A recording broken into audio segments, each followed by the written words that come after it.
PWD, ang ulat panahon na hindi kaiiwan, rain or shine.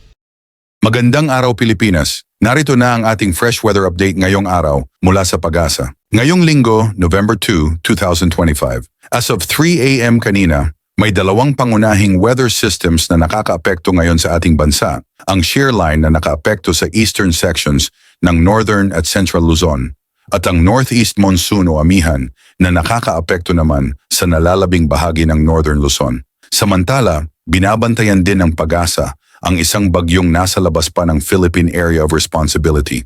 Ang tropical storm may international name na Kalmaegi. Huling namataan ito kaninang alas 3 ng madaling araw, nasa layong 1,230 kilometro silangan ng Eastern Visayas. Taglay nito ang maximum sustained winds na 85 kilometro bawat oras malapit sa gitna at pagbugso na umaabot hanggang 105 kilometro bawat oras. Kumikilos ito pakanluran-hilagang-kanluran sa bilis na 15 kilometro bawat oras. Bagaman nasa labas pa ng PAR, patuloy pa rin itong minomonitor ng Pag-asa dahil maaari itong makaapekto sa lagay ng panahon sa mga susunod na araw. Sa forecast weather conditions ngayong araw, asahan sa Ilocos Region at Batanes ang maulap na kalangitan na may mga pag-ulan dulot ng Northeast Monsoon. Maging alerto sa mga posibleng flash flood o landslide dahil sa katamtaman hanggang malakas na buhos ng ulan. Sa Cordillera Administrative Region, Aurora, Quezon, at nalalabing bahagi ng Cagayan Valley, maulap din na may kalat-kalat na ulan at thunderstorm dahil sa shear line.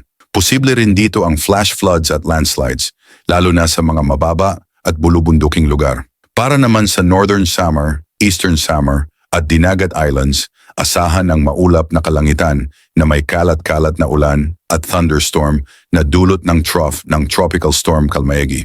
Dito rin posibleng maranasan ang pagbaha o pagguho ng lupa sa mga apektadong lugar.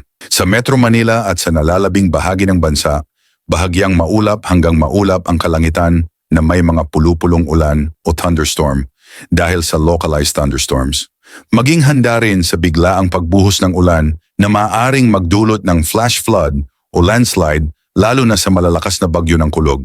Ngayon naman, ang forecast wind at coastal water conditions sa Northern Luzon at eastern sections ng Central at Southern Luzon, makakaranas ng katamtaman hanggang malakas na hangin mula sa hilagang silangan at katamtaman hanggang maalon o maalon na dagat na may taas ng alon na 1.5 hanggang 3.4 metro.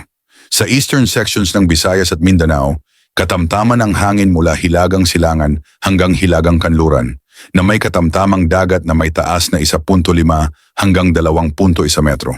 Sa Palawan, mahina hanggang katamtaman ang hangin mula timog kanluran hanggang timog silangan at banayad hanggang katamtaman ng dagat na may taas ng alon na 0.6 hanggang 1.8 metro. Para sa nalalabing bahagi ng Luzon, mahina hanggang katamtaman ang hangin mula hilagang silangan, habang banayad hanggang katamtaman ng dagat.